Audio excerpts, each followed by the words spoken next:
So I'm here in Rome, Georgia. Yes, sir. With CJ from Trinity Motors. Is it Trinity Motors or Trinity Auto Sales? Trinity Motorcar Company. Yes, Motorcar Company. There we go. Well, thanks for joining us or letting me join you, rather.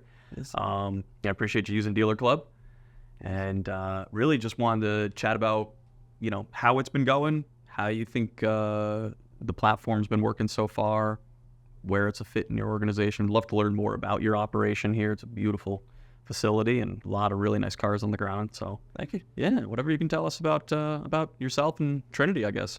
Yeah, well, I've been in the car business, I guess, since as long as I can remember.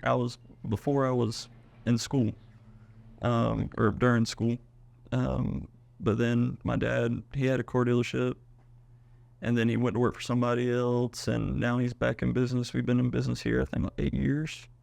So that's about how long-ish I've been into it. Okay. I just kind of started learning how to flip cars and wash cars and do stuff from there. From the ground up. Yeah, from the ground up. Started off as the detailer. So now I've kind of just transitioned to where he's in Florida, I'm here.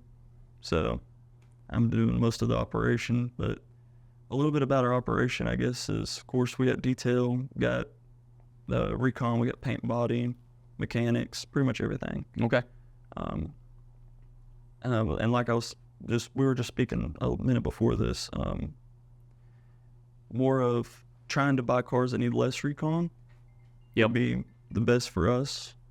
And I think that's what Dealer Club will definitely help us out with a ton. Yeah. Or at least if they do need recon, they'll be upfront about it, not get a surprise recon. No surprises is Right. definitely That's our the motto. goal. That's the goal. That's the goal, yep. I couldn't tell you how many other times I bought a car off a different platform that's surprise. Yeah. They're never good surprises, are they? No, I've never had a good surprise. Yeah. Never a glove box full of money or anything.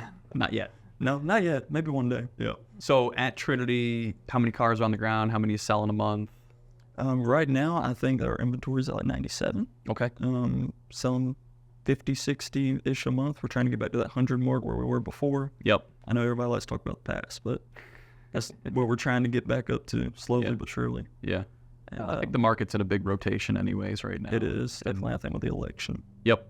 It's going to be a big factor. Yep. I think staying alive and staying healthy as an operator and not taking big chances right now, but like sticking to what you're good at. Right. And then, I think we'll get to the other side of it, but I do think there's a thinning out that's going to happen among car dealers. And I think it's natural, and it's probably due. There's a lot of folks in the business that probably just aren't quite cut out for it. Yeah, you're right. A lot of people got in around that COVID time, but they didn't go through the struggles that a lot of the time before that. Yep. So now that they're hitting the struggle, I think it's going to freak a lot of people out. Yes. They'll kind of freeze. Don't know what to do. Yeah, and one thing you can't do in this business is stop. Yeah. Freeze, yeah. Freeze is not a good thing to do. No, if your inventory slows down in turn, and like if you start getting scared, you're afraid to buy stuff, you're kind of just waiting to die. Yeah. So hung in too many stuff you bought in the past. Get off of them while you can. Yep. Take a short loss, eat a big one later. Yep. Yeah, I've always been a big believer. I mean, I was far from the world's best car dealer, but started from nothing, and we got to where we were selling over 500 cars a year. And I was obsessive with my inventory turn. It was like mid-20s for the day count, and but that kept me super current. I never got. I mean, I made plenty of mistakes. Don't get me wrong, but they were my mistakes. I never got caught with a bucket of cars, and the market shifted on me, and then I was like, oh no, I'm underwater on half of my inventory. Never happened. If I made mistakes, I made mistakes.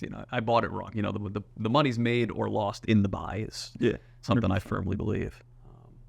But yeah, I see way too many dealers that sit on inventory, and it's like, who are you waiting for to walk in the door to buy that thing? 100%. And a lot of dealers don't realize is recon plays a big part of it. There's a fine line between making a used car brand new and making a used car ready to sell. Yeah, ready to sell. There's a fine line there.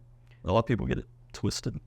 Yeah, I think it's really an art form, honestly. Like, how you set up a car, and where you see maybe how to add value to a car. Yeah.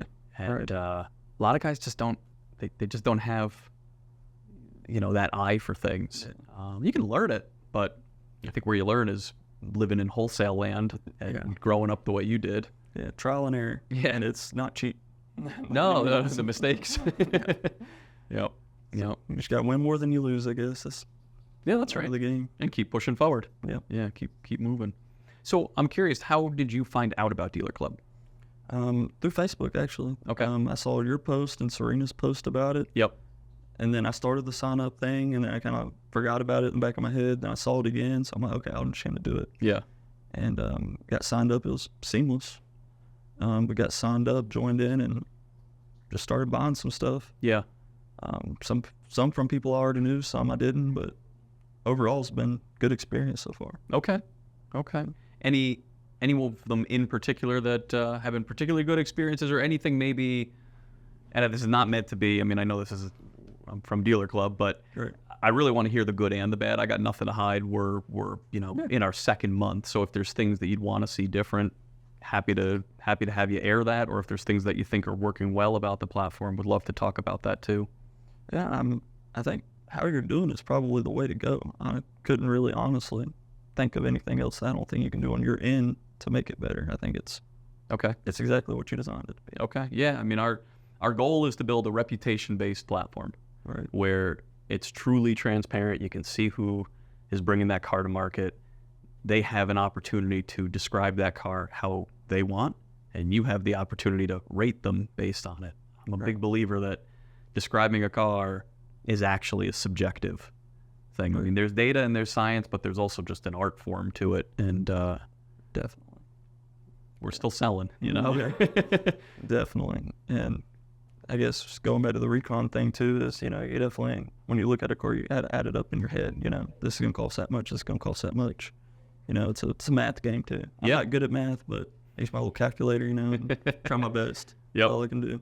It's car dealer math. Yeah. Yeah, car dealer. in hundreds and thousands, and that's yep. So you've been having some success buying, and you haven't sold anything yet, right? Haven't sold anything yet, but yeah, I've had success buying Okay, for sure. that's great. That's great. And is it that you're just finding stuff that you wouldn't normally have come across, you figure, or is it that you like the way the cars are disclosed? Yeah, definitely both. Lifted trucks, sports cars, that type of thing. Love Okay. buying those. But everything so far, I mean, even if they weren't disclosed properly, it was handled properly Okay. with you guys. So. Okay. Yeah, I mean, I know you mentioned that Jeep when we were just talking before we went on the Yeah. bikes, and I think that's good. I mean, I don't want anybody to have a less than ideal experience, but it's also the car auction, and we're also new, and like the fact that we're able to work through these things, and I've been impressed with that. I remember in my past, dealing with arbitrations, and man, when they would linger, like it just gets worse and worse. Time kills all deals, and car dealers have no patience. I'm one of those, but We all are. if you, there's no way to stop the surprises, but if you do get surprised, I guess it's more about how you handle it. Yeah. Yeah. I think that's the biggest thing. I think you're doing it correct. All right. Well, I appreciate that. I mean, I also think, when I think about car dealers, I think that there's good guys and there's bad guys, and but it's more about each car dealer individual kind of has their own approach to maybe their risk tolerance or Right. what they're willing to get away with as far as how they disclose things, how much they value their reputation. It also goes to how they price cars when they bring them to market. There are guys that bring a bulk of cars every week, and they are committed to sell them every time. It's not about the individual car. And, oh, this one fell $500 short of what I need, so I'm not going to sell it. And then I'm going to slow down all the momentum of all my sales and bottleneck it because these two, I'm not going to sell. They're just like, nope, I'm selling it because they believe kind of in that greater good, Yeah. strategy of I'm bringing them all, I'm selling them all, and I'm satisfying my loyal buyers. And I think it's important that we rate these sellers so other people know who they're dealing with. I think that kind of elevates the whole game. It definitely does. And like you were saying, I guess it goes back to more of averages, Yep. Maybe instead of running one car, you can run 3, and then if you average good on 2 of them, you can take a kind of a hit on the third one and move all 3 of them, get them out of the way. Yeah. Cars don't get sold at auction; they get bought. Yeah. Ultimately, the seller they like to think that they control the market. I don't think that the buyers control the market. And so whatever we can do as a marketplace and as an industry to empower the buyers and de-risk that buying experience and provide them with more confidence and less surprises, that's ultimately how the seller wins too. Right. The seller will get more for their car when the buyers are confident. That is very true. I mean, you don't want to pay more for a car, but if you know it's just a super simple, clean transaction, take that all day. Yeah, you have a guy on there, Candy Cars. Yep. After I saw how he handled the last time I had a problem, I would definitely, like, if you were to list another car, I'd be willing to spend more money with him just because I just know if I have an issue. That's a powerful statement. Yeah, it's not, he's not going to try to get around it. He's just going to hit it head on, and we're going to make a deal. Yep. Move on. Yeah, and they're real business people, really in business. You know, he's not married to any of these cars. He's wholesaling and retailing a lot of metal every month, and it's like you can't afford the bottleneck. Yeah. You know, it's cheaper to write the check and move as long as the ask is reasonable. Write the check, satisfy the buyer, you know, and then they're back paying attention on your cars a day later, as opposed to, you know, swearing you off and saying you're an awful person and I'll never buy cars from you. Right. Yeah, I'm with you 100%. Yeah, it's amazing how it's just such a personal and human experience. And I feel like the industry moved away from that, and at least we're committed to embracing it and moving back toward it. But I think that's where the magic is. It definitely is, yeah. It'll help the sellers get more money and the buyers to get the inventory they actually need. Right. Instead of projects. Yeah. Or if they want projects, they can buy it knowing it's a project. That's right. Yeah, I mean, I always promote adverse selection. I'm growing this one differently. I'm not in a crazy rush. I want quality over quantity. So we're just looking to really build a marketplace where people feel comfortable and confident. It's still you got to put your big boy pants on and, you know, go out there and give it a shot. Yeah, that's right. That's going to be it's a good step forward for sure. And you just got to, I guess, get more dealers to put their big boy pants on and try something new. Of course. Yeah. I mean, dealers are funny. It's like, I do feel like we built the solution, you know, and it's easy for me to sit here and say as the you know, entrepreneur behind it, but I really do feel like we built the solution that everybody's asking for. But they're still going to be skeptical and cynical and, you know, right. But I think that's largely due to just dealers have been burned a lot. Yeah. And there's been a lot of false promises thrown their way, and you know, this could very easily be another false promise in their eyes. I don't think it's going to be. I think it's living up to the expectations already, which we're excited about.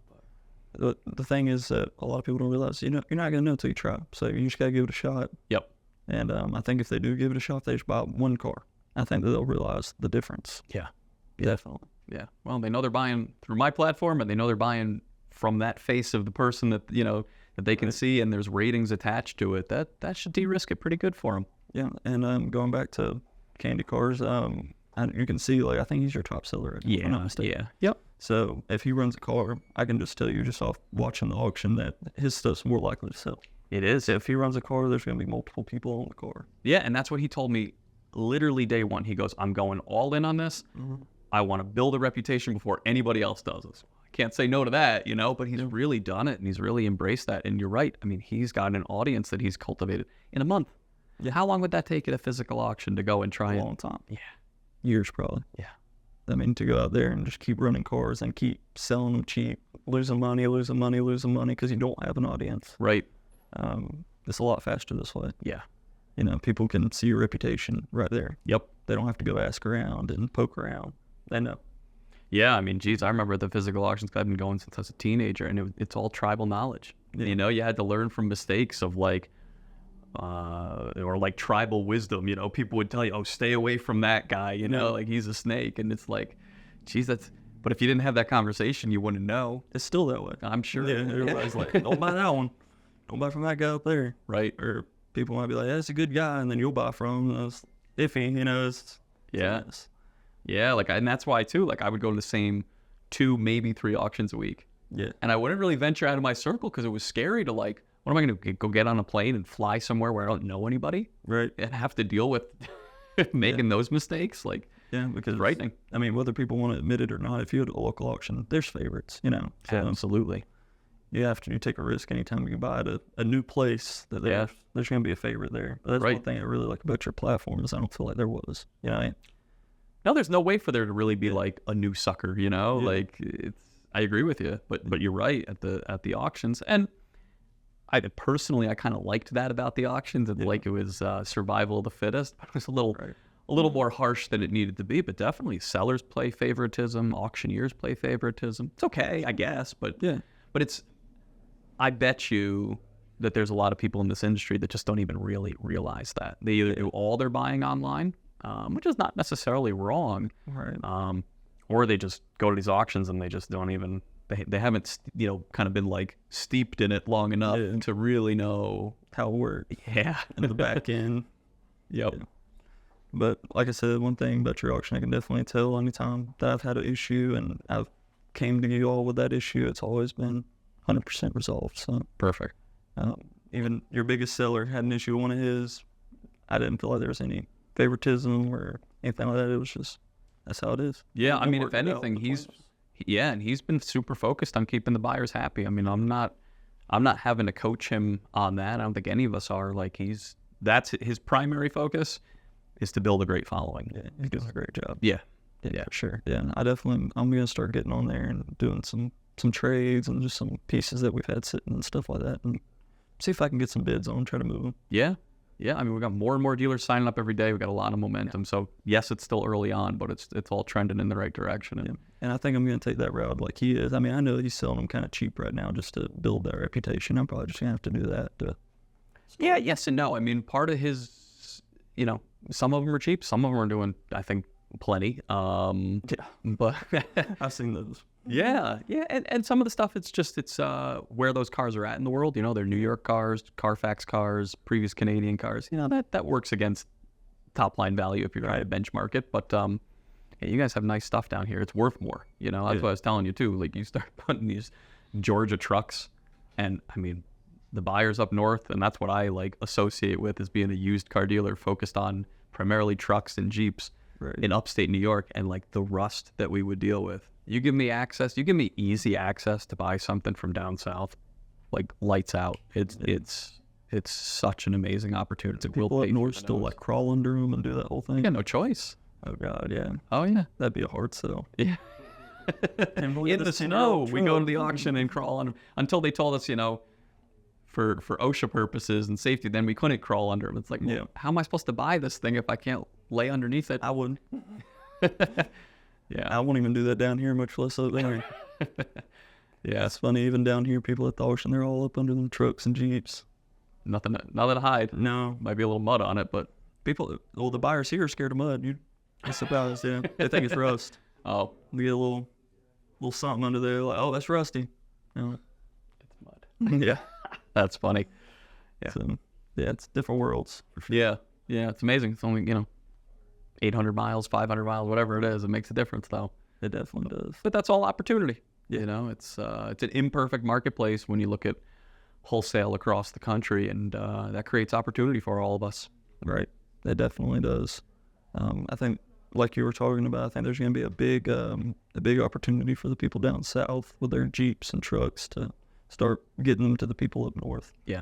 I know that's already a thing, but it's a lot easier when it's very honest, Right. Yeah. That's kind of that little missing piece there. Yeah. So when it's very honest, people know what they're getting. They don't have to worry about spending $1,000 in shipping to get a car up there, and be surprised. yeah, Right. it's a nice surprise Right. in the back end. Yeah. Well, I really appreciate you. If it's cool with you, we'd love to go get some, do a tour around and Yeah, for sure. get some footage of some of the cool stuff you got on the lot and see the operation. Yeah, absolutely. Awesome. Well, thanks so much for having us. Yes, sir. Thank you.